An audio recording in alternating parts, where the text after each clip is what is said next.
안녕하십니까. 오늘 의정토론회 사회를 맡은 수원시정연구원 성과확산팀장 임재린이라고 합니다. 제 4회차를 맡는 의정현안 정책토론회는 다양한 의정현안에 대해 수기토론 및 대안모색을 위해 수원 특례시 의회가 주최하고 수원시정연구원이 주관하는 정책토론회입니다. 약 120분간 진행될 2024년 제4회 의정현안 정책토론회는 수원시 도시공간 혁신방안 재현을 위한 정책토론회를 주제로 2분의 발제, 5분의 지정토론, 이어서 플로어 자유토론 및 질의응답 순으로 진행될 예정입니다. 먼저 오늘 의정토론회 주최해 주신 수원특례시의회 도시환경위원회 최명기 위원장님의 인사 말씀이 있겠습니다. 안녕하십니까. 수원특례시의 도시환경위원장 최명기입니다. 오늘 우리 김미경 위원장님과 같이 자장으로 맡으셔서 또 우리 많이 이렇게 참석해 주신 발제해 주신 두 분, 그리고 토론자분들 오늘 너무 감사드리고, 오늘 이런 이 자리가 앞으로 수원시의 도시공간, 우리가 수원시가 이게 땅이 좀 좁습니다. 이게 땅을 굉장히 좁은 데서 좀 더 활용할 수 있는 그런 것을 하는 이런 이 자리를 통해서 그런 계기가 됐으면 좋겠습니다. 수원시 도시 정책에 지대한 애정과 관심을 갖고 귀한 시간을 내어 참석해 주신 시민분들과 관계 공직자 여러분께 환영의 인사를 드립니다. 오늘 정책 토론회는 수원시 도시공간 혁신 방안을 주제로 마련되었습니다.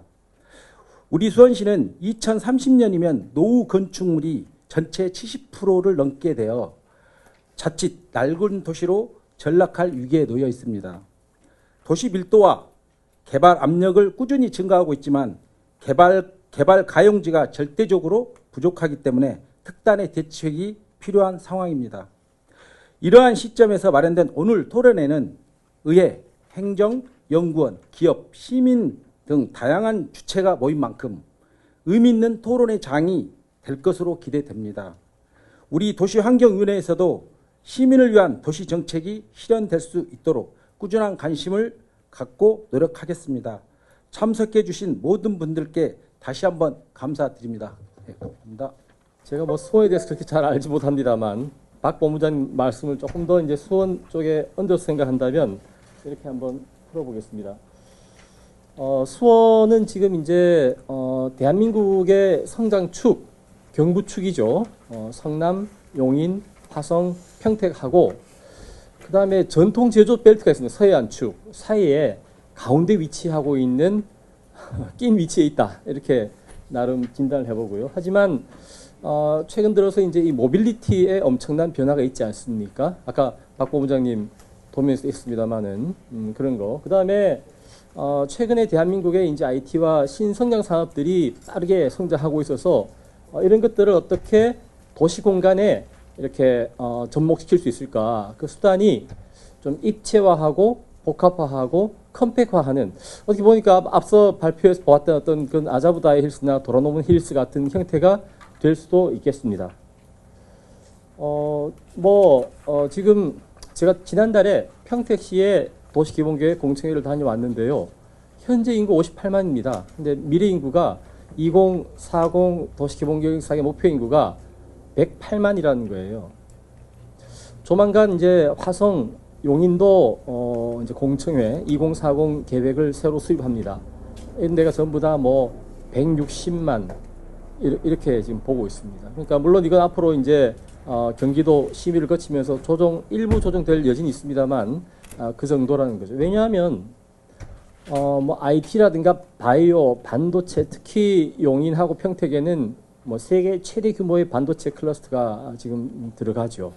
하니까 기업들이 선호한 입지가 그 경부축을 따라 쭉 이어지고, 상대적으로 광명시흥, 안양군포, 안산, 여기는 이제 경부철도축입니다. 이쪽은 전통 제조업이죠. 전통 제조업 국가산업이 꽉 차 있는데 여기는 큰 변화가 없습니다. 그러니까 기존 제조업이 꽉 차 있는 곳이 리모델링되고 스마트화 구조 전환되는 것보다는 빈 땅에 들어가서 새로운 기업들이, 새로운 업종이 성장하는 것이 훨씬 더 빠르더라 하는 겁니다. 그런데 특히 이제 반도체 클러스터 같은 경우는 그렇습니다. 경부축을 따라서 남쪽으로 쭉 이어집니다.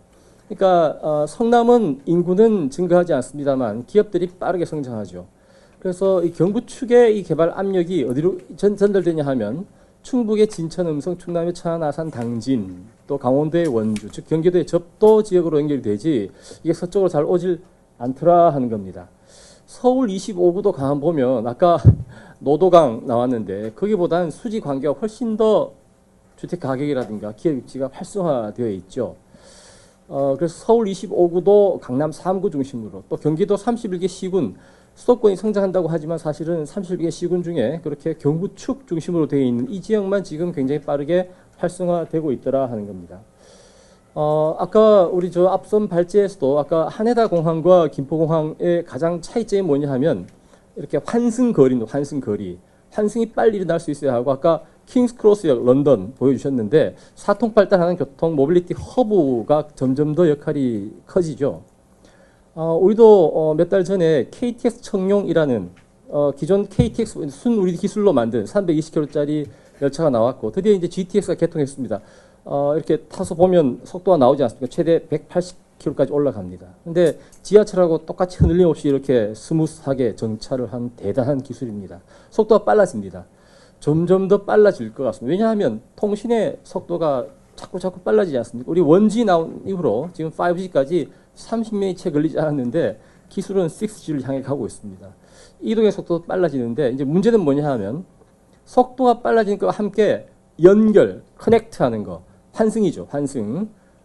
그래서 아까 도쿄역 보면 거기도 이제 미드타운 야에스라는 이제 거대한 환센터가 생기고 시부에게 그렇게 많은 부동산 자본과 기업들을 끌어들 수 있는 힘은 연결입니다, 연결, 환승입니다. 그래서 이 연결이 좋아지는, 그래서 이 환승이 이루어지는 그런 새로운 현상이 일어나고 그 환승역 중심으로 이제 컴팩하게 올라가서 기업들을 끌어들이는 새로운 현상이 일어나고 있습니다. 그래서 우리가 통상적인 방법으로는 KTX 타고 내려와서 다시 GTX나 지하철을 타려면 한참을 이동해야 하죠. 근데 아까 우리 박 본부장님이 내려서 바로 1분 30초 안에 캐리어를 끌고 가면 환승할 수 있다. 근데 우리 지금 뭐 사실 30년, 40년 전에 만들어 놓은 철도하고 앞으로 건설한 철도를 이게 선형을 맞춰서 이렇게 만들어내기는 매우 어렵습니다. 그 모든 시설을 다 그렇게 할 수 있는 건 아니고요. 그걸 갖다가 지하 구조물 속에 집어넣어가지고 우리가 LOS를 하죠. 레벨 오브 서비스. 얼마만큼 이동의 속도가 빨라지는데 사람의 보행 능력은 똑같습니다. 만년 전이나 지금이나. 그래서 이 수고로움을 짧게 단축시켜주는 것이 사람과 기업을 끌어모으는 어트랙션, 힘이 된다는 거죠. 그래서 이거 삼성역의 모습입니다. 아마 지상에는 저 삼성역 복잡한 사거리를 지상에는 공원을 만들죠. 광장을 만들고 지하에는 GTX 2개 라인과 공항 터미널과 3개 도시철도와 버스 환승 시설이 들어갑니다. 이런 곳으로 기업과 사람이 모이고 하면 여기가 대한민국의 센트럴 스테이션이 될 것 같습니다.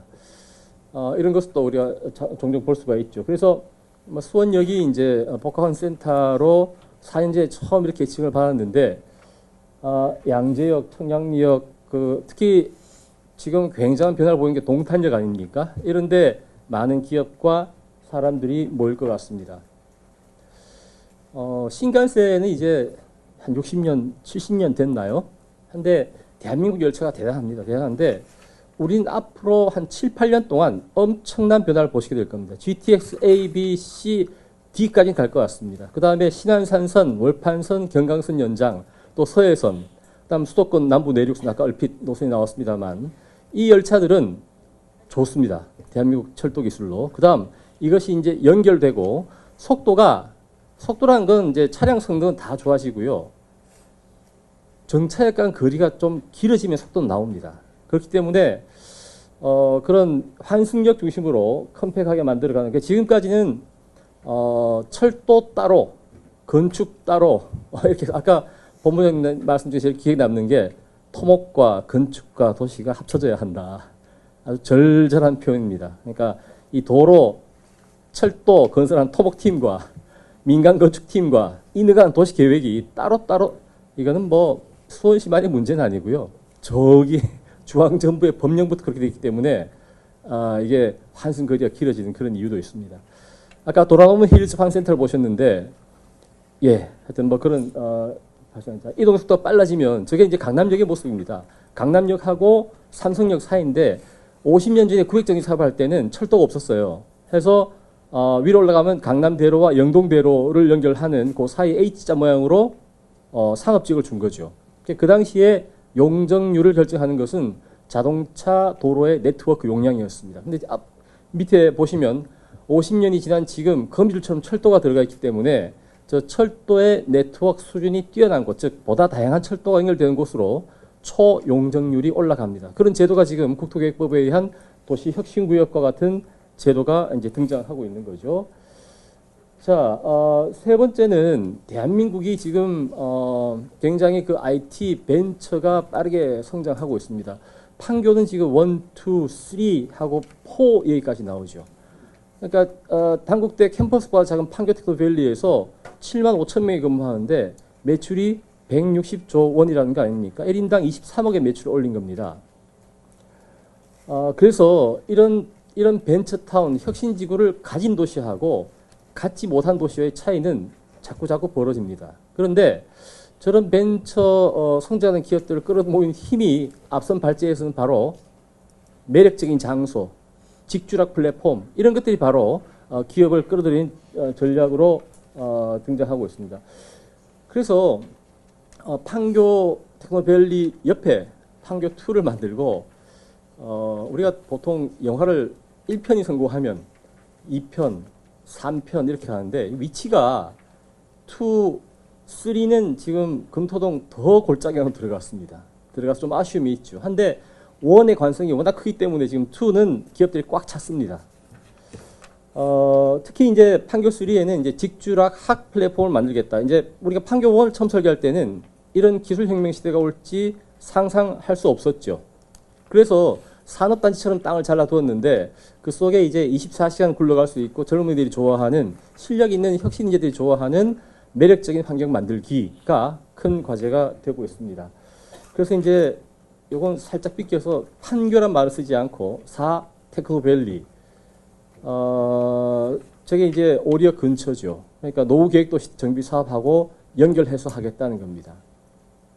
그러니까 이런 장소 만들기가 기업을 끌어들이는 조건이 되고 이런 조건을 갖추어야 도시의 세수가 증가하고 그러니까 이제 더 이상 주택을 새로 짓거나 정비를 해서 부가가치를 만들어내는 시대가 저물어 가죠. 물론 재건축도 가능합니다. 내 돈 들이지 않고 재건축하는 시대가 자꾸 축소되죠. 축소됩니다. 대신 빠른 기업이 성장하는 이 속도, 특히 첨단 기업들이 성장하는 이 속도가 빠르고 이 기업들이 만들어낸 부가가치로 인프라를 만들어내는 방식이 이제 미래의 방식이 되겠습니다.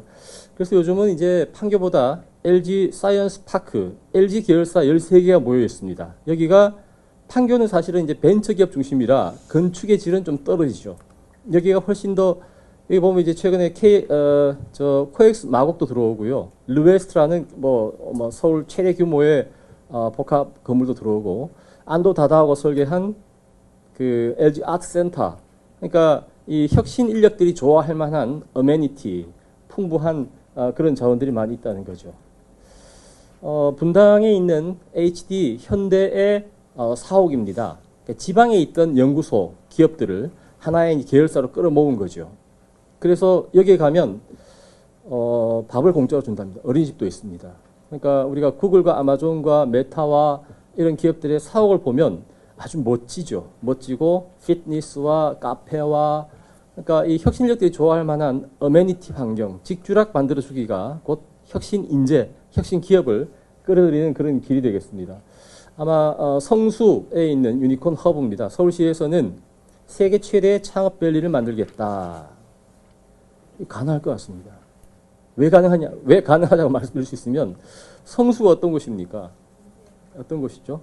힙하다고 하죠. 젊은이들이 제일 좋아하고 뭔가 트렌드에 빠른 그런 지역입니다. 이런 장소에 벤처 기업들이 모여있는 공간을 만들어주면 실력이 있는 젊은이들이 많이 모여듭니다. 중기부에서 2달 전에 글로벌 창업 허브라는 공모 사업을 했는데 그 대상지가 어디냐 하면 홍대 입구입니다. 홍대 입구의 건물을 리모델링해서 창업 허브를 만들겠다는 겁니다. 그러니까 편리하면서 쾌적하고 매력적인 환경 만들어주기가 곧 기업 유치의 길이다라는 걸 볼 수가 있습니다.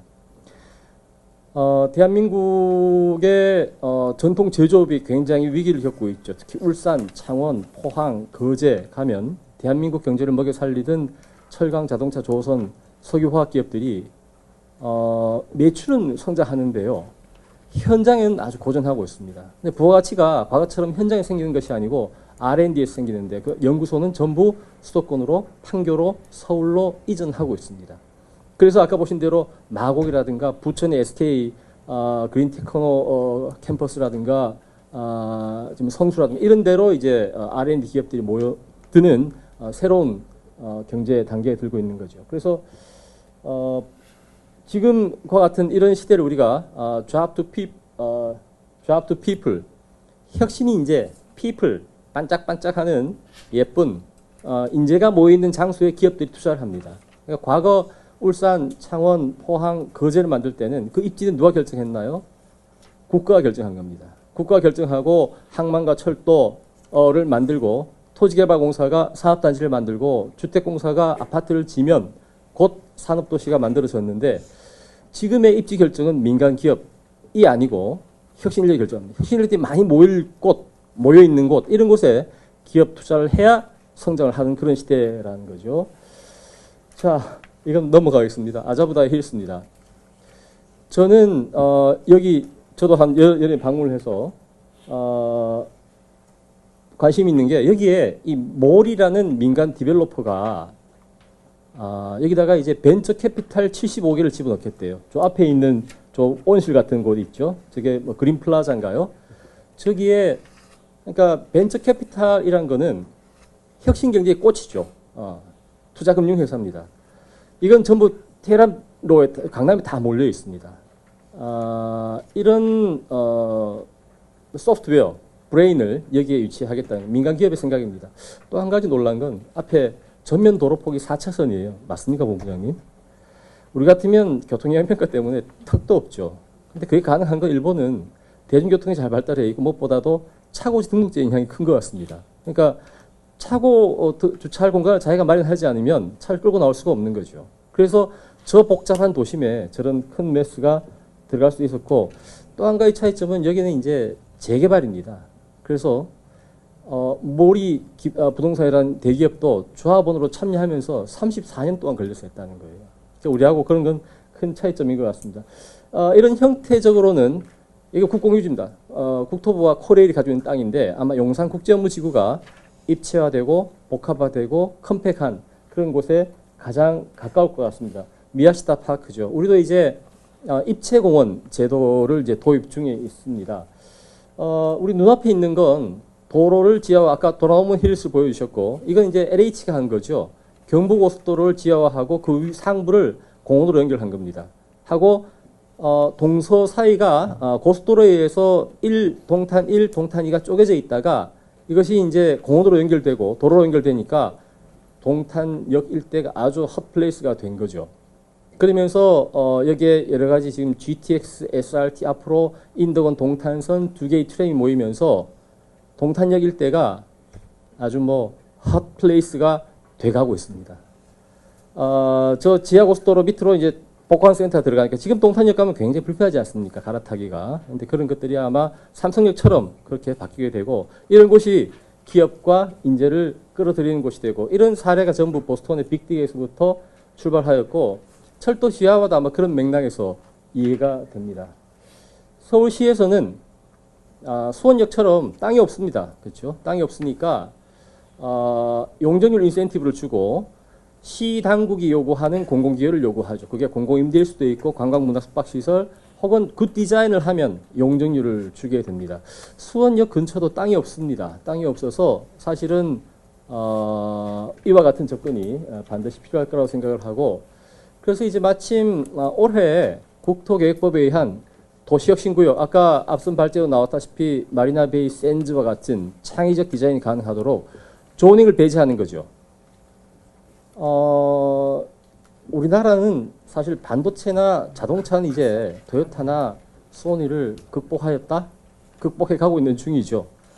근데 부동산 개발 분야는 글쎄요, 한참 걸릴 것 같습니다. 그래서 정부 주도로 이런 제도, 조닝을 없애고, 입체화, 복합화, 컴팩화하고, 그다음 무엇보다도 민간 투자를 촉진하기 위해서 구역 지정과 동시에 사업구역으로 지정이 되고 사업 시행자 결정된 것으로 본다. 뭐 이렇게 되어 있습니다.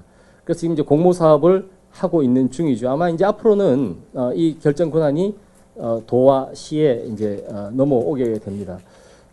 철도 정비 창이라든가 터미널이라든가 차량 기지 이런 곳을 대상으로 하고 있고 복합 용도 구역, 도시계획 시설 입체 복합 구역. 우리 그 뭐 수원에서도 여러 개 소개되어 있습니다만 그 수소에 있는 그 철도 차량 기지 그걸 이제 끌고 내려오자면 구로에 있는 철도 차량 기지 그걸 광명으로 끌어오자면 차량 기지를 옮겨야죠. 그게 만만치 않습니다. 따라서 그 차량 기지는 그대로 두고 그 위에 이제 콘크리트를 쳐서 공구리 쳐서 그 위에 복합 개발을 한다는 거죠. 뭐 이렇게 가능하도록 하는 그런 입체 복합 구역 제도 같은 것들이 도입이 되고 있습니다.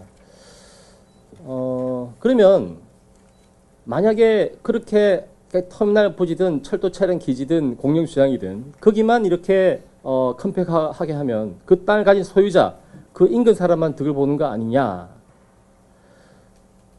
그래서는 안 되겠죠. 안 되기 때문에 그 편익을 주변 지역도 공유할 수 있도록 도로와 녹도, 보행자 도로 혹은 재정 결합을 통해서 그 개발 이익을 향유할 수 있도록 주변 지역에서도 그렇게 만들어주는 제도가 필요합니다. 이게 이제 국토계획법에서는 공간 재구조화 계획으로 나타나죠.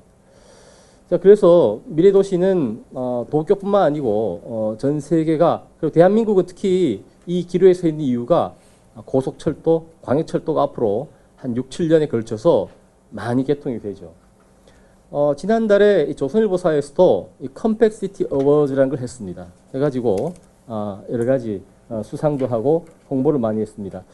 수원은 신분당선 연장, GTX C라인, 인동선, KTX, 동탄도시철도, 또 앞으로 이제 모습을 드러내게 될 남부광역철도 등 여러 가지 새로운 역세권 개발을 목전에 두고 있습니다. 그런데 이걸 가만히 내버려 두면 어떻게 될까요? 대개 이제 아주 가성비 높은 역세권일수록, 즉 고속 광역철도가 환승한 지역일수록 국공유지가 잘 없습니다. 그렇죠? 사유지가 많죠. 가만 내버려 두면 어떻게 되겠습니까?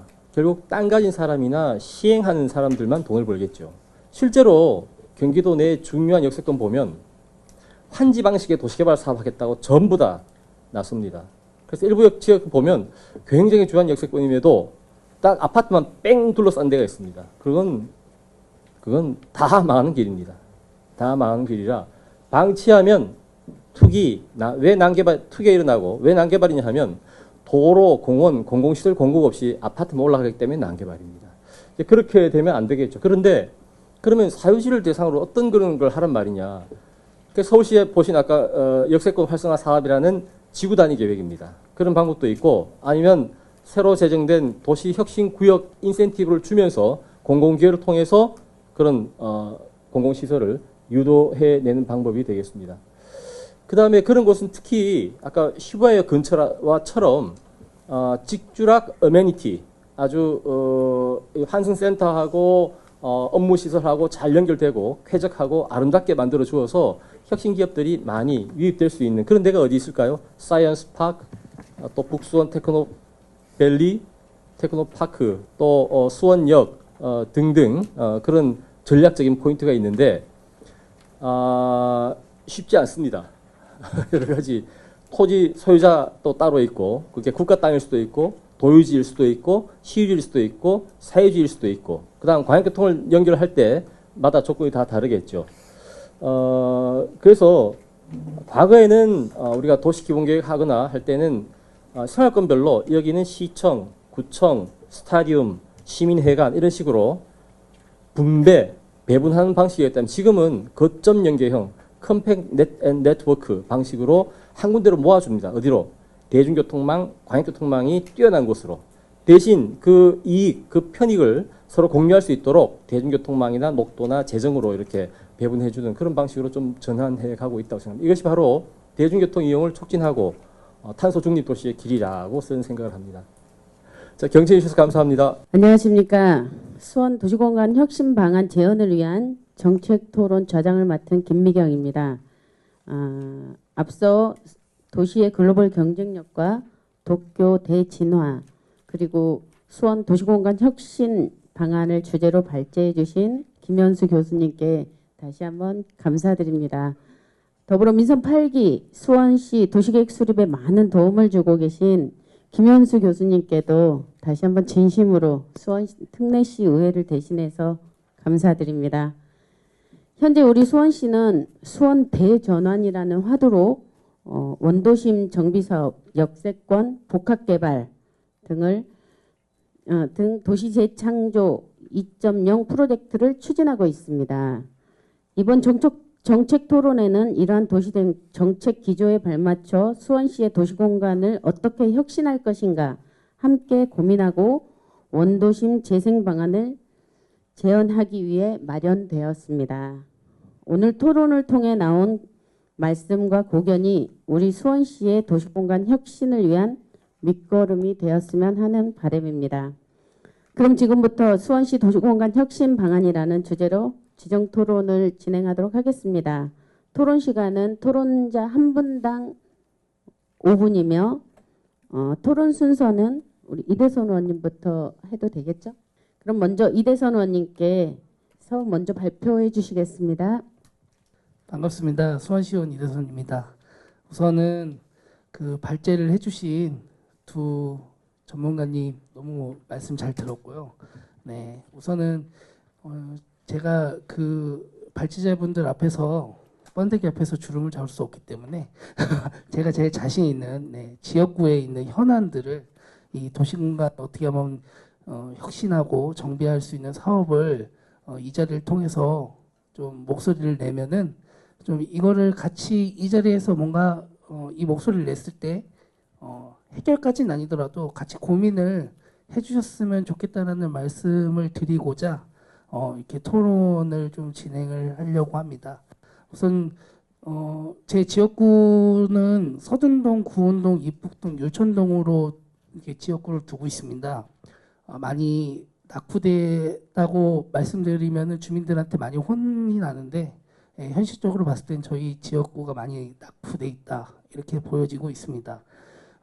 동쪽에는 광교와 이제 영통으로 있지만 서쪽에는 이제 고도 제한과 그 많이 좀 규제가 묶여 있어가지고 도시 개발과 도시를 좀 만드는 데 있어서 부족함이 좀 많이 있다라고 평가가 되고 있어요. 그래서 오늘 발제를 해주신 두 전문가분들께서 얘기해 주신 내용들이 너무 솔직히 와닿고 저희 지역에 꼭 이걸 좀 도입을 했으면 좋겠다라고 생각이 들었어요. 타운을 형성하고 그리고 어떻게 보면은 제 지역구에 있는 그 도시들이 그 동네들이 좀 좋은 조건 그러니까 이제 좋은 조건과 늘 좀 갖추고 있다라고 좀 보여지고 있는데요. 탑동 같은 경우는 지금 이제 시장님께서 이노베이션 밸리를 지금 계획을 하고 계시고 당수 이북동 같은 경우는 R&D 사이언스 파크가 이제 규제를 조금씩 풀어가면서 준비를 하고 있어요. 그리고 그 옆에 바로 구운역이라는 이제 역을 신설을 해서 교통의 요충을 조금 이제 저희가 조금 밀접하게 다가갈 수 있도록 아까 그 저희 발제를 해주신 박희원 본부장님께서 말씀하셨던 그런 것들이 조금이라도 부합이 될 수 있을 거라고 보여지는데 아주 큰 문제가 있습니다.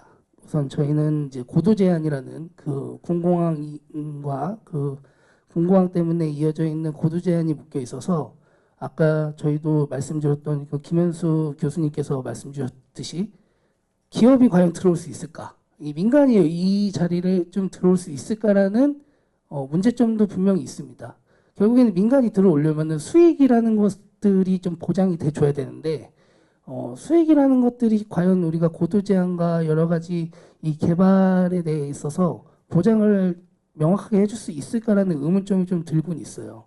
왜냐면은 뭐 아까 PPT를 봤을 때도 그 타운이라는 컴팩트하게 지어지려면은 결국에는 고도 제한이 좀 풀리고 좀 고층으로 좀 건물을 지어서 뭐 좀 약간의 모든 시민들이 이 안에서 모든 걸 해결할 수 있는 좋은 그 환경들을 만들어 줘야 되는데 그런 것들이 조금 이 한 부분 이 고도 제한이라는 이 규제 때문에 우리가 좀 풀 수 있을까에 대한 것들은 이 정치권에서 저희가 좀 해결을 해야 되지 않을까라는 좀 생각이 들고 있습니다.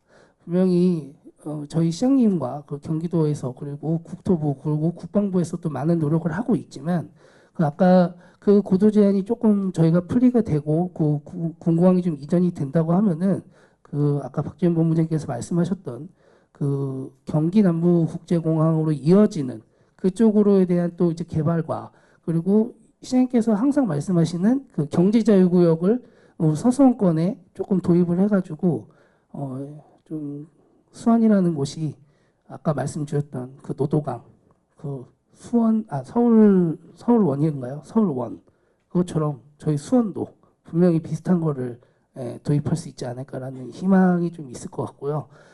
또한 그리고 민간이 많이 들어올 수 있게끔 우리 수원시 안에서도 그런 규제를 조금 풀어줘야 된다라고 보는 오늘 좀 생각은 하고 있어요. 이것도 분명히 정치권에서 조금 저희가 움직여야 될 부분 중에 하나일 텐데 민간에서 할 수 있는 것들이 무궁무진하고 항상 혁신적이고 좀 그런 것들을 이번 발제를 통해서 많이 느꼈지만 그 정치권에서 항상 정치권의 행정에서 항상 말을 했듯이 이건 행정적으로 좀 어렵습니다. 이거는 약간 정치적 갈등 때문에 어렵습니다. 이런 것들 때문에 저희가 시주조차도 못하고 무너지는 경우가 되게 시작도 못하는 경우가 되게 많이 있더라고요.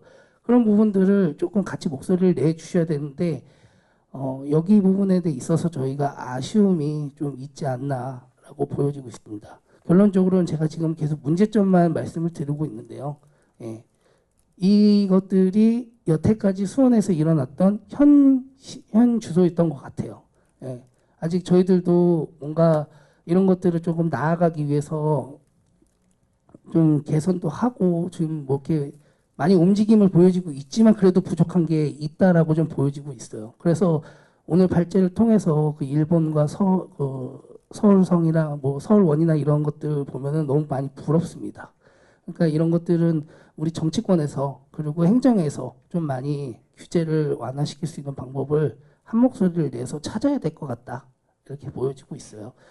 또 오늘 좀 발제 내용을 조금 저희가 조금 종합을 해서 말씀을 드리자면은 그 이런 부분들이 조금 한 가지 더 말씀드리고 싶은 게 저희가 그 서둔동에 그 상상 캠퍼스라는 그 녹지가 풍부한 공원까지는 아니더라도 이제 관공서에서 같이 진행하는 부분도 있습니다.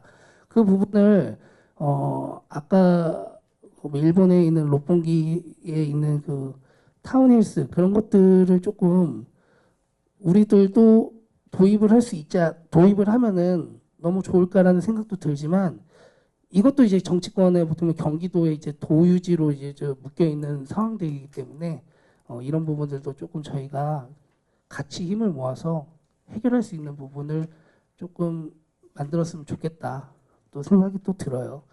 계속 제가 이제 요구하는 거는 이걸 했으면 좋겠다 저걸 했으면 좋겠다 이렇게 얘기하는 이유는 이런 목소리들을 저만 내는 게 아니라 여기 계신 분들도 같이 좀 목소리를 내주셨으면 좋겠다라는 생각이 들어서 말씀을 드렸어요.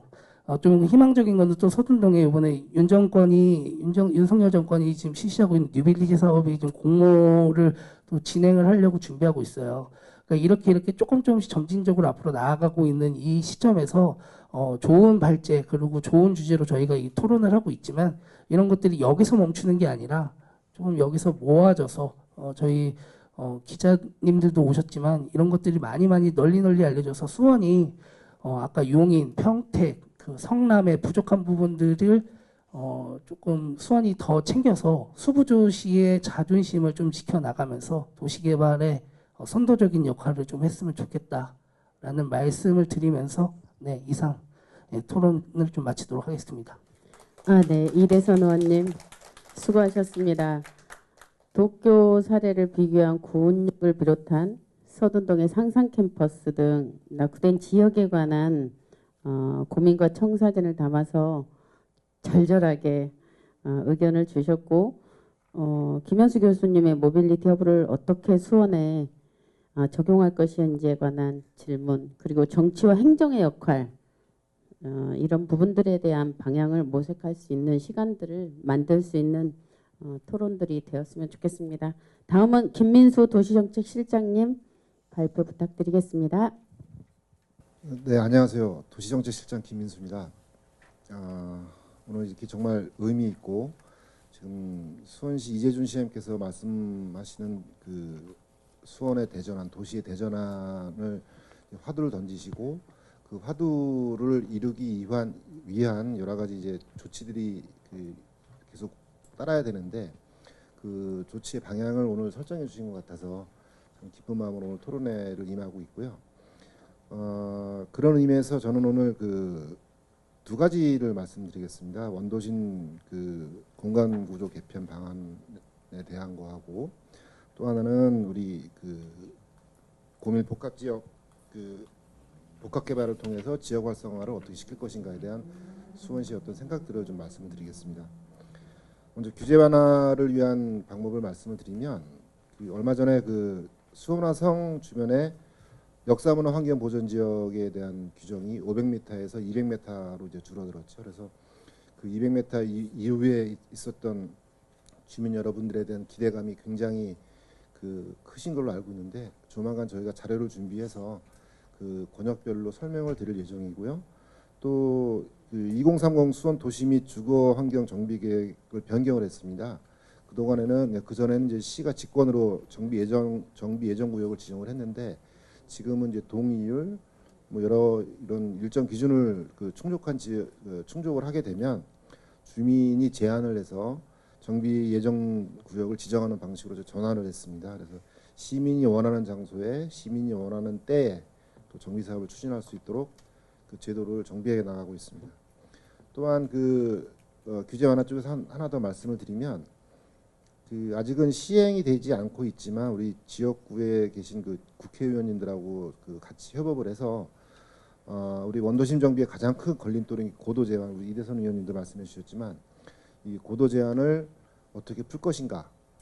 가장 좋은 것은 뭐 수원에는 공항이 이전을 빨리 하면 좋지만 그거는 굉장히 뭐 오래 걸릴 일이고 또 계획도 다시 잡아야 되는 일이기 때문에 그것보다 우선해서 저희가 그 군공항 고도 제한을 완화할 수 있는 방법을 지금 다각도로 지금 연구를 해서 지금 법령을 지금 그 개정하고자 지금 의원님들하고 협업을 하고 있으니까 조만간 아마 발의가 되고 발표가 되고 시행이 되면 아마 같이 우리 원도심에 계신 분들하고 같이 좀 기쁜 마음으로 그 제도를 받아들이지 않을까 그런 기대를 하고 있습니다. 또 한 가지 이제 그 우리 복합 개발을 통해서 지역 활성화를 어떻게 할 것이냐 그 거기에 대한 고민인데요.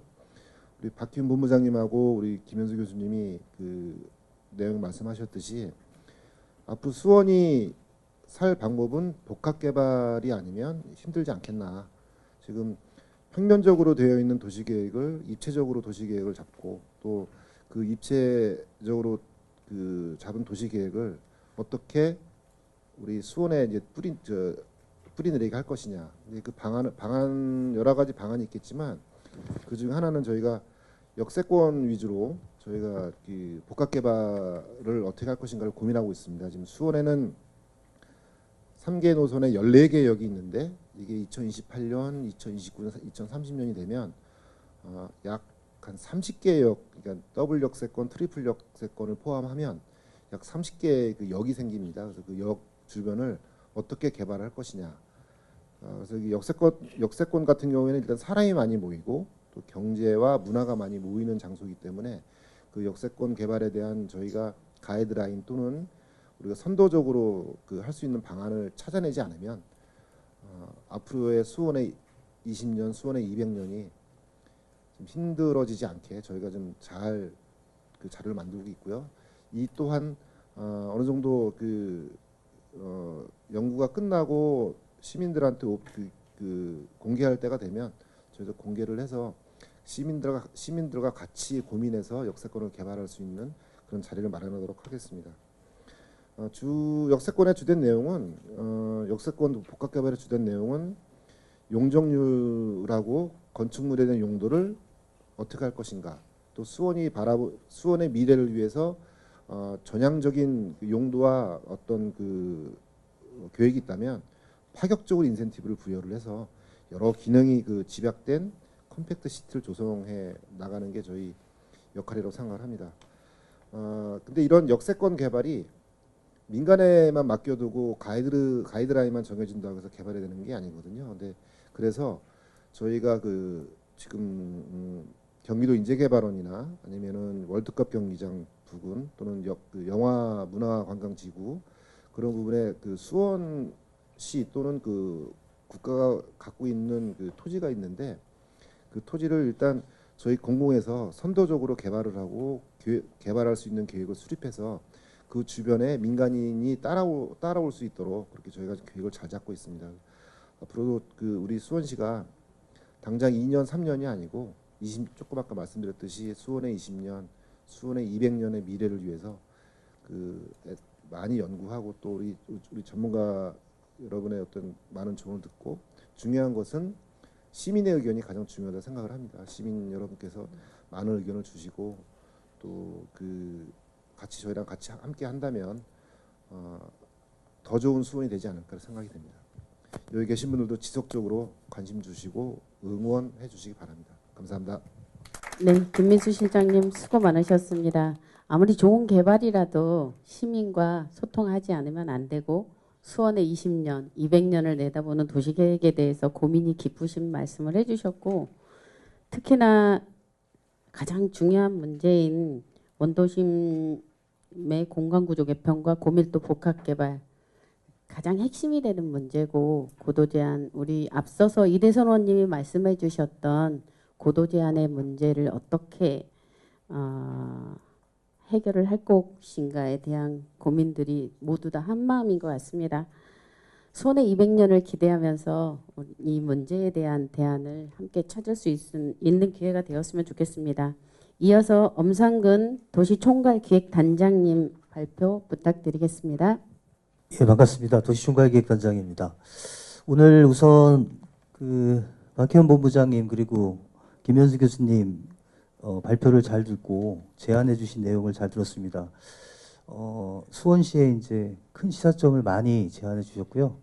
제가 뭐 대가들 앞에서 이렇게 토론한다는 게 참 좀 그런데요. 우선 제가 오늘 발표 들으면서 수원시가 직면하고 있는 상황들 그리고 방향들에 대해서 몇 가지만 역세권 중심으로 좀 말씀드리겠습니다. 우선 이제 발표 자료에도 제가 여기 토론문에도 있는데 수원시의 도시공간 문제에 대한 것들은 크게 세 가지 정도로다가 우리가 생각해 볼 수 있습니다. 뭐 모두 잘 아시겠지만 여기 오늘 시민분들도 참석해 주셨기 때문에 가장 큰 건 역시 많은 인구와 좁은 토지라고 생각합니다. 그래서 실제로 보면은 저희가 수원시 같은 경우 제곱킬로미터당 단순 계산만 해도 10,000명이 넘는데 사실 서울이 15,000명이거든요. 근데 사실 서수원권의 그 규제나 가용지에 대한 것을 생각하면 사실 수원은 우리나라에서 가장 고밀화된 밀도가 높은 지역으로 볼 수 있습니다. 이런 것들이 이제 특징이 있고 두 번째는 이제 경부선에 의해서 이제 두 가지로 동수원하고 서수원하고 크게 나눠져 있죠. 특히 비행장 문제가 있기 때문에 그런 특성이 있고 세 번째는 이제 사실 철도에 대한 것들이 사실 굉장히 부족했죠. 경부선 하나 있었고 수인분당선 하나 있기 때문에 동서간이나 남북 동서간에 특히 주변 도시권하고 연계되는 교통이 정시적인 교통수단이 많이 없기 때문에 이런 것들이 이제 한계가 있었고 다만 이제 우리가 이제 왜 이런 것들을 논의하게 되느냐를 생각해 보면 이제 앞서 이제 얘기가 있었지만 저희 수원이 이제 2030년 내외로다가 현재 그 2개 노선에서 4개 노선에 그러니까 22개 역세권이 생겨납니다. 다행히 이 역세권들이 한쪽에 치우치지 않고 균형적인 지역에 분포하게 됩니다. 이 기회가 우리가 도심 복합 개발을 할 수 있는 절호의 기회고 2030년이라고 해봤자 한 6년 정도밖에 남지 않았습니다. 그래서 지금부터 이런 것들을 준비해야 이제 2030년에 이제 이런 것들이 역세권이 형성되면 복합 개발이 가능하다 이렇게 좀 생각하고 있습니다. 그래서 앞에 이제 많은 얘기를 해주셔가지고 앞에 이제 김현수 교수님 말씀하신 것들 중에 연재 상황을 그냥 놔두면 이제 난개발이 될 것이다 이런 것에 굉장히 공감합니다. 그래서 지금부터 어떻게 할 것인가를 좀 만들어내는 것이 되게 중요한 시기라고 생각합니다. 그래서 제안해 주신 것 중에 저희가 이제 수원시에서 준비하고 있는 특히 뭐 역세권 개발 같은 경우는 민간의 개발을 유도할 수 있는 방안들을 많이 찾으려고 노력하고 있습니다. 그래서 뭐 용적률에 대한 인센티브라든지 여러 가지를 생각하고 있고, 다만 이제 이것들이 우리가 같이 이제 그 지역에 필요한 시민이 필요한 시설들도 함께 조성해서 이제 전체적인 역세권 복합 개발을 만들어 나가는 방향으로 생각하고 있고, 아까 타운 매니지먼트 같은 경우는 굉장히 저는 중요하다고 생각합니다. 그 일부 부지에 대해서만 생각하다 보면 나중에 주변의 부조화 같은 것들이 있기 때문에 사실 복합 개발에 대한 구체적인 내용이 들어간다 해도 그 역세권 주변의 지역의 특성을 먼저 잡아놓고 타운 매니지먼트의 개념을 계속해서 우리가 관리해 나가야지 이제 그게 제대로 형성이 된다고 보고 있고요. 그리고 또 한 가지는 이제 아까 이제 혁신지구나 경제특구에 대한 것들을 많이 말씀하셨습니다. 그래서 사실은 수원이 추구하는 방안이 공간 혁신이 되려면 복합 개발에 더해서 경제적인 기업적인 측면이 이제 상당히 고려가 돼야 되는데, 이런 것들이 이제 경제특구나 아까 이제 김현수 교수님 말씀하신 혁신지구하고 연결이 되어야지만 그 지역이 이제 올바르게 갈 수 있다고 저는 생각하고 있거든요. 그래서 저희가 이제 22개 역세권을 지역적인 특성을 좀 분석을 하게 되면 어느 지역은 이제 이런 경제특구하고 연결되는 권역이 있을 테고, 어떤 곳은 이제 시민들의 생활 위주의 여기 있을 거고, 어떤 것은 이제 도심에 위치해서 정말 대규모의 복합 개발을 유도해야 되는 지역이 있을 겁니다. 그런 지역들을 잘 분류를 해서 분석해서 특히 경제특구하고 연결되는 부분은 향후 이제 주거와 기업과 여러 가지 생활 시설들이 같이 들어가는 시설로 개발되는 것이 되게 바람직하겠다고 생각이 듭니다. 그리고 그 개념적인 것들을 많이 이제 주셨는데, 그 민간의 참여라든지 컴팩트 개발이라든지 그런 방안들 같은 경우는 저희가 이제 오늘 굉장히 자세하게 또 얘기할 수는 없는데, 오늘 발표해 주신 사례나 이런 것들을 저희가 수원시에 적합한 수원시에 맞는 방안을 잘 검토해서 이것들이 잘 사례를 삼아서 잘 접목될 수 있도록 이렇게 노력해 나가겠습니다. 이상입니다. 네, 엄상근 단장님 수고하셨습니다. 수원시의 혁신지구 경제특구에 대한 필요성에 대해서 말씀해 주셨고, 높은 인구 밀도, 개발용 가용지가 부족하며 동서간 개발 격차 등 수원의 도시공간 특성에 대해서 잘 정리해 주셨습니다. 대안으로서는 역세권 중심의 고밀도 복합 개발의 필요성에 대해서도 한 번 더 말씀해 주셔서 감사드리고, 다음으로는 최석환 실장님 토론 부탁드리겠습니다. 예, 안녕하세요. 수원시정연구원 도시공간연구 실장을 맡고 있는 최석환이라고 합니다. 반갑습니다. 네, 사실 오늘 두 분의 발제를 들었는데요. 수원의 미래를 한번 생각해 볼 수 있는 매우 정말 좋은 발제여서 그런 건지, 커피를 많이 마셔서 그런 건지 지금 심장이 막 떨리고 있습니다. 박균 본부장님께서 쓰신 책을 들고 제가 일본에 최근에 갔다 왔습니다. 원장님도 함께 같이 갔었는데요. 정말 많은 부분에서 놀랐습니다. 그리고 그 책에서 본 내용들을 직접 체험하면서 되게 많은 부분 또 느끼게 됐는데요. 원장님이 그런 얘기를 하셨습니다. 본인의 딸을 얘기하시면서 요즘 여성들 참 걷기 싫어해. 젊은 여성들. 제 와이프도 그렇습니다. 차가 없으면 어디 가기 싫어하고요. 백화점 가면 잘 돌아다닙니다. 네. 근데 도쿄를 갔는데 너무 걷고 싶더라고요. 근데 거기에 온 관광객들, 여성, 특히 한국 여성들도 많이 있거든요. 잘 걸어 다녀요. 왜 그럴까요?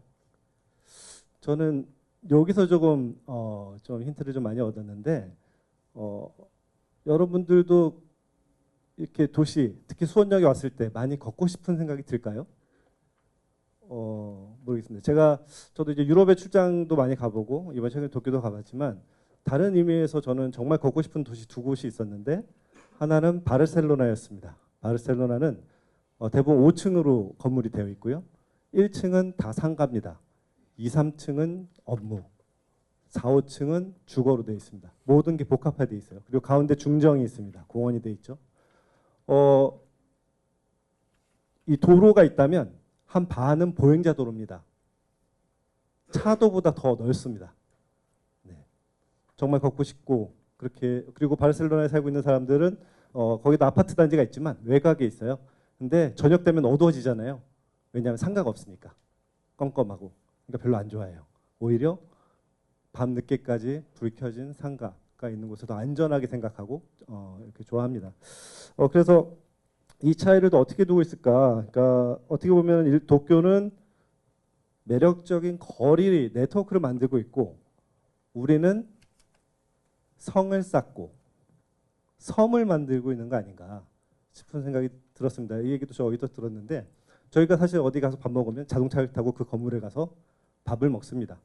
밥 먹고 2차로 뭐 노래방을 가게 되면 또 차를 타고 다른 건물에 차를 타고 또 이동해서 거기서 그 건물에 가서 노래방을 가죠.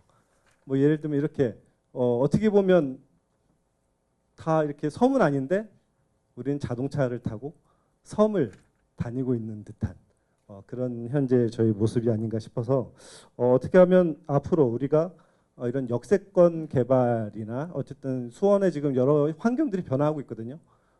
이런 상황에서 어떻게 하면 사람들이 이런 건물에서 나와서 이 외부에서 이런 좋은 환경들을 느끼고 향유하고 시간을 보낼 수 있을까? 그래서 그런 공간을 어떻게 만들 수 있을까를 앞으로 좀 고민해야 되는 상황이 아닌가 그렇게 좀 생각이 들었습니다. 특히 이제 도쿄 같은 경우에는 이런 잃어버린 20년 또는 30년을 통해서 느낀 이런 자존심 회복을 위한 절실함 그리고 그거를 이루기 위한 민관과 공공의 상생 협력이 저는 굉장히 중요했다고 생각이 합니다. 그래서 예를 들면 아까 시부야 얘기도 얼핏 해주셨는데 거기를 지금 현재 대개조를 하기 위해서 제가 알기로 30몇 년이 걸렸다고 아까 하셨고 근데 그 가이드라인 만드는 것만 한 15년 걸렸다고 제가 들었거든요. 그러면 그거를 하기 위해서 서로 얼마나 치열했겠습니까? 그죠? 민간에서는 손해를 보지 않기 위해서 공공에서는 더 큰 이런 시민들한테 누릴 혜택을 하기 위해서 그 도시 공간을 얼마나 더 좋게 하기 위해서 서로 간의 밀당이나 서로 어떻게 하면 서로 이렇게 이익을 챙겨갈 수 있는지에서 엄청 치열하게 고민을 했을 거고 그럼 우리도 앞으로 그런 것들을 어떻게 민간과 공공이 함께 이렇게 손잡고 나아가겠느냐 이 부분이 중요할 것 같고요. 그리고 또 하나는 어쨌든 민간에서도 단순 지금 당장의 이익도 중요하지만 어쨌든 좀 더 크게 내다보는 서로 그래야 더 가치가 높아질 수 있게끔 어떻게 해야 되는지에 대한 서로 간의 이해 조정이 좀 필요할 것이라 생각합니다.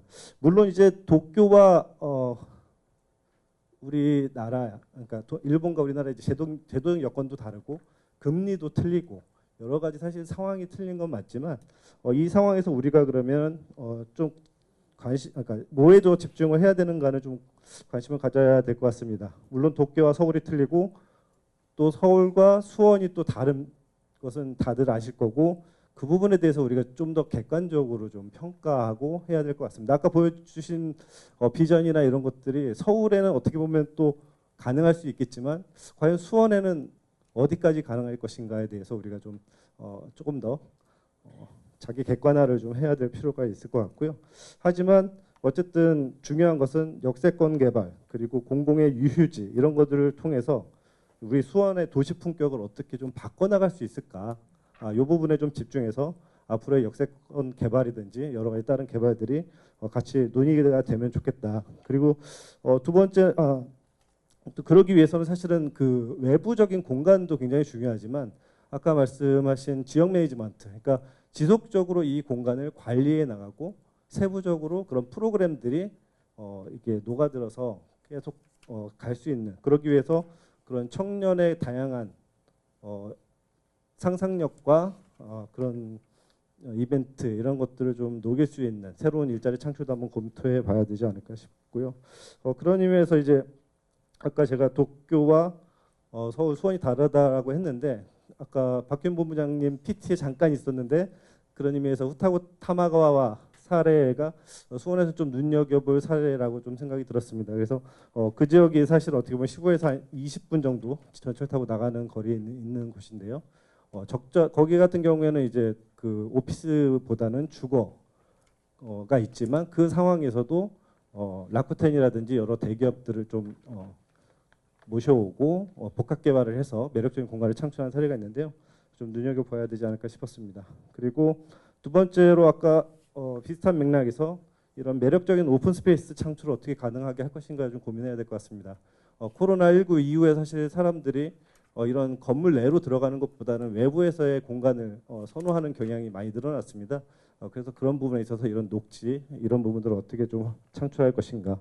그리고 아까 말씀드린 민간 협력과 이런 지속적인 유지 관리 부분에 대해서 저희가 좀 더 신경 쓰고 어떻게 하면 여러 가지 여건이 다르지만 일본 지금 도쿄와 같은 좋은 환경들을 우리가 어떻게 만들 것인가에 대해서 다 같이 좀 머리를 맞대고 고민해야 될 필요가 있을 것 같습니다. 예, 이상 토론을 마치겠습니다. 네, 최석환 실장님 수고하셨습니다.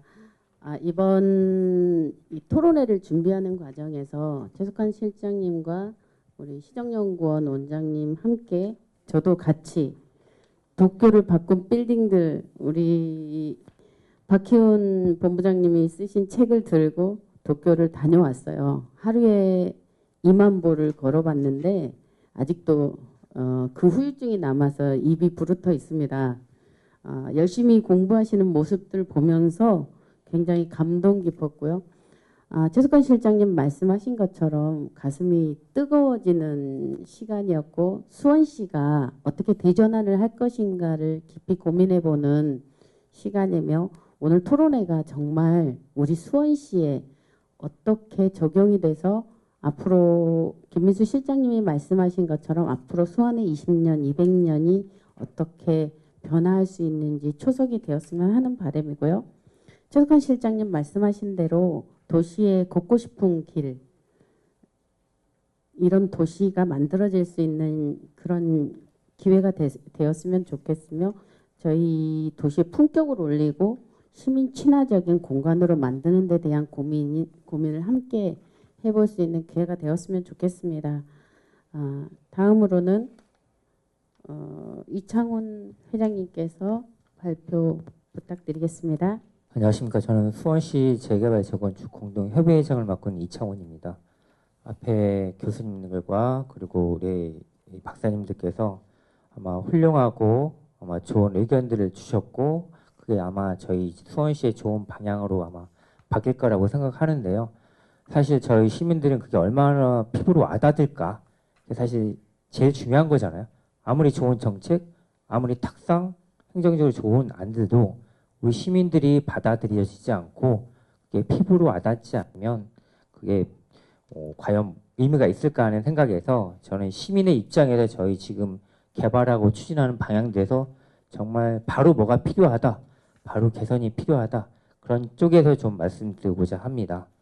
그리고 저희들이 이제 수원시에 대해서 제가 유형별로 한번 분석을 해봤어요. 지표는 작년 2월 21년도 기준이었고요. 4개의 권역별로 구별로 사실 저희들이 주거의 형태라든가 노후도든가 이거를 사실 노령화 지수에 약간 비교를 해봤어요. 결론은 낙후된 지역, 그리고 슬럼화된 지역, 집들이 오래된 지역 노후 지역들을 볼 때마다 노령화 지수가 높다는 거거든요. 결론은 젊은 층들이 유입되고 그들이 세수가 보탬이 되기 위해서는 개발이 돼야 되는데 그 개발 방향이 재건축이신지 뭐 재개발이든지 혁신지구라든지 이런 개발이 고밀도 개발로 이루어졌을 때 아마 이게 가능할 거예요. 그래서 인구도 분산 배치가 될 것 같은데요. 그러기 위해서는 저희 규제들이 있을 거예요. 현재 문화재 교육은 풀었지만 수원시 도시관리계에서 보이는 용도지구의 고도지구 현황들이 있어요. 그 고도지구 현황들이 현재 뭐 2번에 같은 경우는 4번은 현재 뭐 1번 같은 경우도 현재 규제되어 있고 2번 같은 경우도 문제 풀려야 될 사항들이에요. 이거는 약 20년 전에 지정된 사항들인데 이거로 인해서 이 지역들은 노후도가 거의 90% 되는 지역들이에요. 하지만 이런 규제로 인해서 개발을 할 수 없는 현재 상황들입니다. 특히 이런 상황들을 조금 더 풀어본다면 사실 원천동과 월드격 경기장은 상위 기본계획에서 빠졌습니다. 하지만 하위 도시관리계획에서 현재 빠져있지 않아요. 이런 부분들도 심숙하게 해야 될 것 같고요. 그리고 만석거라든가는 만석공원을 중심으로 한 공원을 보기 위해서 그 주민들에 대한 열악한 경우는 아직 30년째 귀를 닫고 있어요. 수원시가. 이거를 한 번에 올릴 수는 없겠지만 단계적인 시민 의견을 수렴해서 분명 개선되어야 될 거라고 생각을 합니다. 그리고 마지막은 아니고 조례에 보면 저희 주차장법이 있습니다. 이 상위법인 주차장법에 보면 단지 조성들이 종류 및 기후 및 노회 주차장을 0.5% 이내에서 하게 돼 있어요. 그거를 수원시가만 조례로 넣었어요. 그 조례를 수원시 주차장 조례 제13조 2항의 제1항의 3호를 좀 삭제해서 그동안 앞으로 주거 환경 개선하는데 그분들의 사업이라든가 그리고 이중적으로 필요 없는 공간들은 굳이 넣어야 될 필요가 있나 하는 물음표를 한번 갖고요. 이 부분에 대해서 의원님들께서도 한번 적극적으로 검토해 주실 거라고 생각합니다. 그리고 아까 말씀드렸듯이 모든 규제 비행장 고도지구는 아마 지금 현재 염태영 국회의원님하고 그리고 김준혁 국회의원님께서 아마 발의를 하고 있고 그 법을 현재 준비하고 계신 걸로 알고 있습니다. 이 나머지 이루어지려면 수원시장님 비롯 나머지 국회의원님들께서 힘을 모아서 이 규제법이 통과되어야 된다고 생각합니다. 한 번에 이전할 수는 없습니다. 하지만 현재 그 지역에 살고 있는 주민들이 그 지역의 가치를 활용할 수 있게끔 일부적으로 완화해야 될 필요가 있다고 주장을 하는 겁니다. 모든 거는 단계적으로 풀어야 리스크가 없다고 생각을 합니다. 현재 지금 비행기 고도 지역에 보면 약 45m로 제한자들이 있어요. 이 지역은 서울을 예를 비롯해서 약 150m까지는 일시적으로 규제는 해줘야 될 필요가 있다고 봅니다. 그리고 마지막으로 저희 아까 고도지구를 떠나서 산업혁신지구에 대한 입지규제 최소화법이 아마 올해 연말에 종료되는 걸로 알고 있고요. 그리고 그거에 업그레이드된 법이 24년 8월 7일 공간 재구조화 개혁 및 도시혁신구역에 대한 법이 아마 적용될 것 같은데 그 법이 시행되기 위해서는 민간이 개발할 수 없는 법들이 있어요. 그리고 민간이 제한하지 못하는 것들. 사실 이 지역을 개발하기 위해서는 시가 지정을 못하고 민간이 모든 걸 사업 계획서를 꾸려와야만 그걸 보고 시가 검토해서 승인하겠다는 현재 이런 수립이 아직까지 되지 않고 있거든요. 여기에 대한 기본 계획이 조속하게 좀 수립이 되어야 될 거라고 생각을 합니다. 좀 많은 얘기를 하고 싶었는데요. 저는 민간이 할 수 있게끔 열어주는 고밀도 개발 중에 역세권 개발이 있어요. 이 점은 꼭 반영되어야 된다고 생각합니다. 역세권 개발 중에 보평은 용적률이 1.2배에서 1.3배 정도에 지금 하고 계주실 거라고 생각을 해요. 근데 그게 기존 용적률이에요. 상한 용적률의 1.2배, 1.3을 주셔야 되고요. 그 용적률에 대한 인센티브는 30에서 70% 수원시가 기부 체납을 받을 거라고 합니다. 그 기부 체납은 분명 주민들이 그걸 제안해서 수원시가 만들어줘야 된다고 생각을 해요.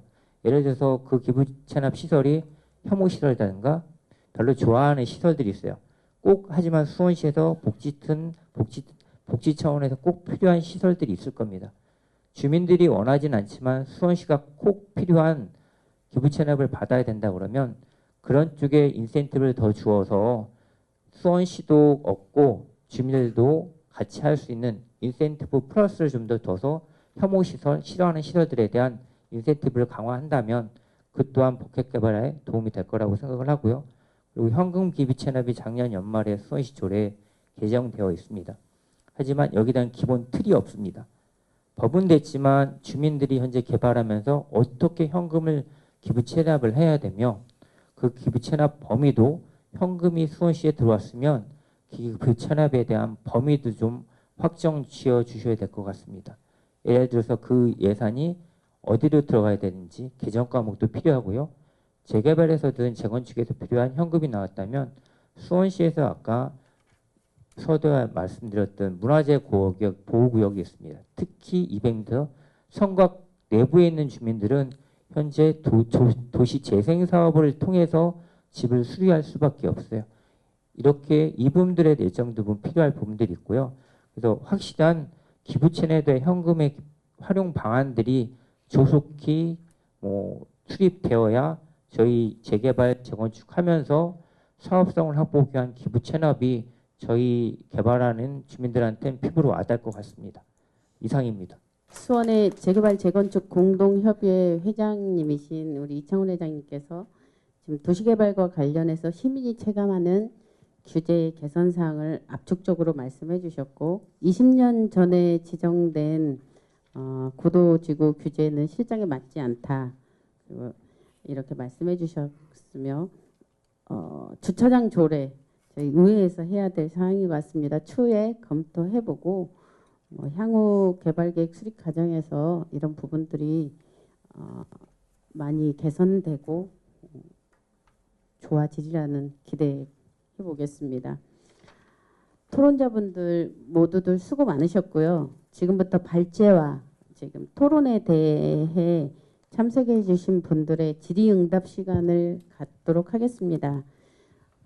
혹시 와주신 청중들께서는 손을 들어서 질의해 주시면 제가 지정을 하고 질의하시면 여기 계신 토론자님이나 담당분들께서 답변할 수 있는 시간을 갖도록 하겠습니다. 질의하실 분 계십니까? 오늘 이제 정책 토론의 핵심 주제는 이제 기존 개발 방식에서 벗어난 그 복합 개발로의 전환이다. 이걸로 이해를 하는데요. 아까 쭉 말씀을 하셨지만은 이 복합 개발로 전환을 해야 되는 메리트들이 있는 것 같아요. 간단하게 정리 좀 다시 한번 부탁을 드리겠고요. 그리고 이제 복합 개발이든 뭐 다른 개발이든 간에 수원시의 문제는 결국은 고도 제한 완화가 선결 요건이라고 보는데 비행장 이전은 요원하고 고도 제한 완화 또는 해제가 선결 요건이 돼야 되는데 다행히 이제 9월 4일 날 김준혁 의원과 염태경 의원이 법안 발의를 한 걸로 알고 있습니다. 해서 이 수원시에서도 이제 같이 협업을 진행하고 있는 걸로 알고 있는데 그 가능성과 시기에 대해서 혹시 어떻게 판단하고 계신지 답변이 가능하신지 모르겠습니다. 네, 최영택님 질문 감사드리고요. 지금 복합개발로 전환해야 되는 이유하고 고도 제한 완화에 대한 부분 답변에 대해서 지금 재건축 재개발 복합개발에 대해서 어느 분이 답변해 주실 수 있을까요? 우리가 아파트든 지식사업센터든 오피스텔이든 역세권 안에 있는 거하고 역세권 바깥에 있는 거하고 이렇게 가격 형성이 달라지죠. 그러니까 모두 다 역세권 가까이 있는 걸 원한다는 거죠. 그러면 모두가 원하는 그런 시설을 고밀화해서 공급하는 게 전체적인 편익을 올리는 길이라고 생각합니다. 두 번째 역세권 고밀 복합개발이 필요한 이유는 아까 잠깐 말씀드린 대로 가만히 내버려 두면 투기가 일어나고 그다음 난개발이 일어난다는 거죠. 세 번째 이유는 역대권 우리가 GTX든 뭐 SRT든 인동선이든 이거는 역세권 주민만을 위한 시설이 아니죠. 시민 전체를 위한 시설이기 때문에 사실은 반경 300m, 500m 안에 있는 분뿐만 아니고 1km든 2km든 바깥에 있는 분들도 버스 타고 와서 환승해서 탈 수 있도록 즉 대중교통 이용을 촉진하는 것이 그 목적입니다. 결국 이것이 탄소 중립 도시의 길이기 때문에 고밀 복합화가 필요하다 이렇게 생각합니다. 구도 제한 완화에 대한 부분은 저희 김민수 실장님께서 답변 드릴 수 있도록 하겠습니다. 구도 제한 완화에 대해서 가능성과 시기를 말씀하셨잖아요. 가능성은 높으나 시기는 언제가 될지 모르겠습니다. 저희가 그 김준혁 의원님하고 염태영 의원님이 그 준비하신 발의 내용이 굉장히 합리적이고 타당성이 있다고 저희는 판단을 하고 그렇게 계속 같이 협업을 했는데 지금 시기가 이 법안이 지금 상임위에 아마 기류돼 있고 상임위를 통과하면 법사위에 가야 되고 그다음에 본회의에서 이제 의결한 다음에 이제 그 정부로 법안을 넘겨야 되는데 그 이후에는 지금 정치 일정상 이게 언제 시행이 될지는 참 요원하다고 말씀드릴 수 있고요. 가능성에 대해서는 뭐 좀 상반된 얘기라고 판단할 수 있겠지만 법안의 내용은 굉장히 타당하고 합리적이라고 저는 생각을 하고 있습니다. 답변이 됐는지 모르겠습니다. 네, 김민수 시장님 수고하셨습니다. 다음 질의하실 분 계신가요? 편하게 공공기업 및 역사권에 대해서 짤막하게 의논 드리겠습니다. 개발사업 유형에 따른 공공기업 또는 기준에 명확하지 않아 일선에서 혼란이 좀 많이 있습니다. 그래서 구체적으로 세부적인 기준 수립이 가능한지 궁금하고요. 두 번째, 그 역사권에 대해서는 사업 추진 시 대상지를 어떻게 선정할 것이며 또 우선순위를 어떻게 둘 것이고 하는 그 기준 마련이 지금 잘 안 돼 있고 아직 그 전달이 안 된 것 같습니다. 거기에 대해서 좀 신경을 좀 써주시면 좋겠고요. 세 번째는 그 복합 개발하려면 민간 자본을 끌고 와가지고 유치를 할 수밖에 없는데 민간 자본 유치 방안을 할 수 있는 방안이 있는지, 그러면은 이 민간 자본을 끌고 왔을 때는 또 그게 특혜 시비가 또 있습니다. 그 특혜 시비의 그 유형에 대해서 어떻게 대처를 할 수 있는지 명확한 답변을 기대하겠습니다. 이상입니다. 지금 공공기업 가이드라인 수립에 대한 질문 주셨는데 저희 엄상근 단장님 답변 부탁드려도 될까요? 우선 공공기업 역세권 개발의 공공기업에 대한 세부적인 방안은 아직은 저희가 준비 중에 있습니다. 그래서 지금 이것들이 사실은 일괄적인 동일한 그 공공기업에 대한 것들을 적용할 수가 없습니다. 왜냐하면 이 지역별로 모두 특성이 다르기 때문에 그 지역의 특성을 분석해서 그거에 맞는 공공 시민들이 필요한 시설 또 의견 수렴도 받는 방안도 있죠. 그래서 그런 것들이 지금 기준은 지금 마련을 하고 있습니다. 이제 지금 그냥 있는 건 아니고요. 거의 지금 준비가 다 되어 있고 조만간 이제 그런 것들에 대해서 시민들께 설명드릴 수 있는 자리가 될 겁니다. 그리고 그 대상지의 우선순위 기준 같은 경우는 이제 중요한 건 지금 어떻게 어디까지 이렇게 여기서 말씀드릴 수는 없고 우선 역세권 중심으로 해서 일정 구간을 설정을 하고 거기에 대해서 여러 가지 앞서 말씀드렸듯이 지역 역세권마다 모두 다 특성이 다르기 때문에 그걸 모두 감안해서 그 범위를 기준을 그 우선순위를 잡고 있다는 좀 말씀을 드리고 있습니다. 민간 개발 유도 같은 경우는 이게 나중에 이제 저희가 공공적인 최소한의 가이드라인이나 여러 가지 것들 준비하게 되면 그 민간에 대한 참여에 대한 공모나 이런 것들 절차를 진행하게 됩니다. 그렇다면 여기서 사실 민간에 대한 유도 차원에서 이거는 사실 어떤 기존의 문서 같은 걸로 이렇게 딱 이렇게 만드는 거는 한계가 있고 그런 공모 제안을 저희가 하고 민간이 들어오게 된다면 저희 뭐 시에서 이제 꾸준한 협상이 이제 진행돼야겠죠. 거기에 대해서 이제 어쨌든 민간 개발을 유도해야 되기 때문에 그런 것들하고 공공에서 또 필요한 것들을 이런 것들을 상호 이제 협의하면서 이렇게 진행될 것으로 생각하고 있습니다. 예, 이상입니다. 종합토론에서 주로 시민들에게 와닿는 구체적인 현안들이 나와 있습니다. 원도심 개발을 제한하는 각종 도시 규제를 완화하고 역세권 복합개발 과정에서 시민 중심 개발이 이루어질 수 있도록 구체적인 가이드라인을 마련해달라는 요구로 정리하도록 하겠습니다. 여기 계신 김민수 실장님을 비롯해 도시계획 관련자분들이 나와주시는 만큼 오늘 시민들의 의견과 토론자들의 의견들 적극적인 검토 부탁드리고 아까 주제 발표에서 제가 굉장히 가슴에 와닿는 말이 있었어요. 수원과 대한민국의 미래 그리고 세계의 미래를 공헌하는 수원시가 되고 수원시 의회가 될 수 있도록 노력하며 오늘 토론회를 통해서 우리 수원시가 더 살기 좋고 정말 자랑할 만한 도시로 만들고자 의지와 공감대가 있었음을 확인할 수 있었습니다. 오늘 시민 한 사람 한 사람, 시민의 한 사람으로서 오늘과 같은 자리 앞으로도 더 토론을 할 수 있는 자리가 지속되기를 바라고 오늘 참석해 주신 많은 분들께 다시 한번 감사드립니다. 수원의 도시공간 혁신 방안 재현을 위한 정책 토론회 이것으로 마무리할 수 있도록 하겠습니다. 감사합니다.